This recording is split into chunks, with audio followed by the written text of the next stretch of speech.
दोस्तों, अपने भगवान विष्णु के सबसे शक्तिशाली हथियार सुदर्शन चक्र का नाम तो सुना ही होगा।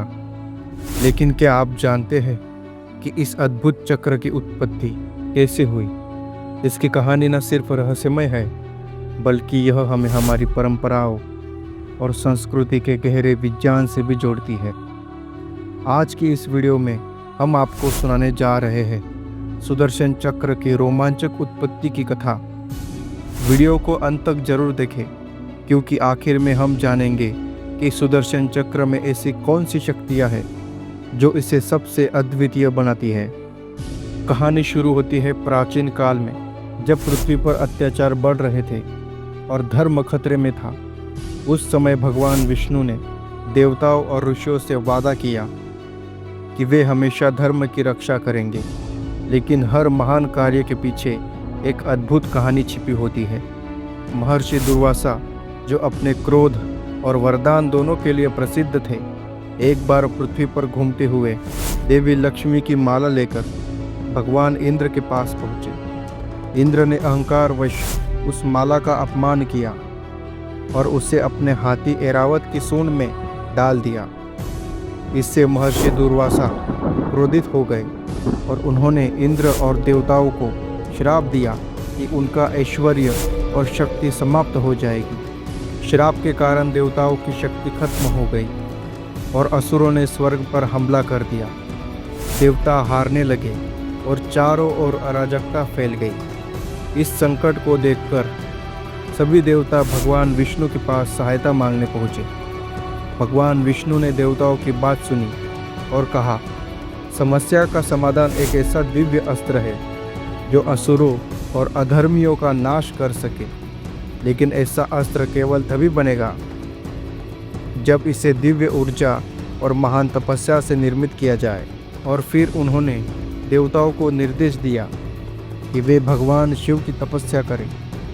देवताओं ने हिमालय पर्वतों पर जाकर भगवान शिव की कठोर तपस्या शुरू की।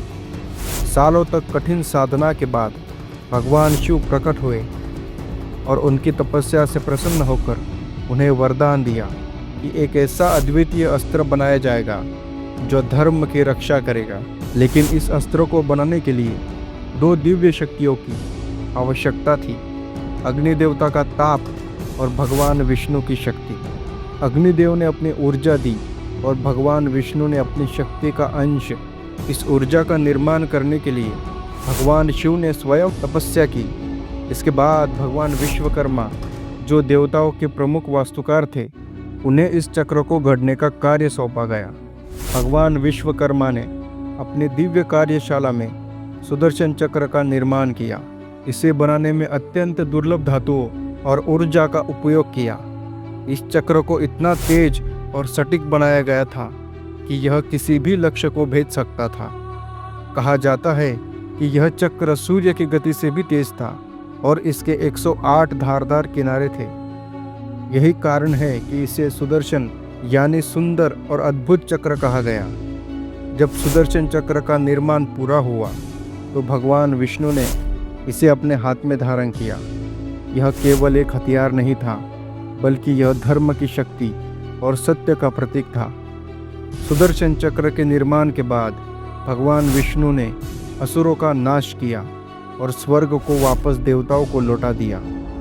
सुदर्शन चक्र केवल एक हथियार नहीं है, यह समय, सत्य और धर्म का प्रतीक है।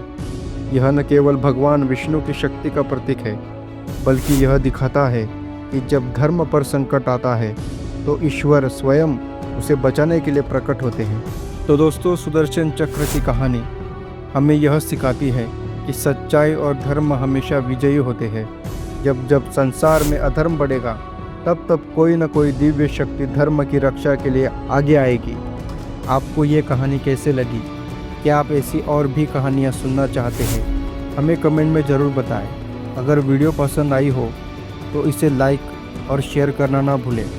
साथ ही हमारे चैनल को सब्सक्राइब करें और बेल आइकॉन दबाना ना भूलें, ताकि आपको हमारी हर नई कहानी का नोटिफिकेशन सबसे पहले मिले। अगले वीडियो में फिर मिलेंगे, तब तक के लिए जय श्री हरि।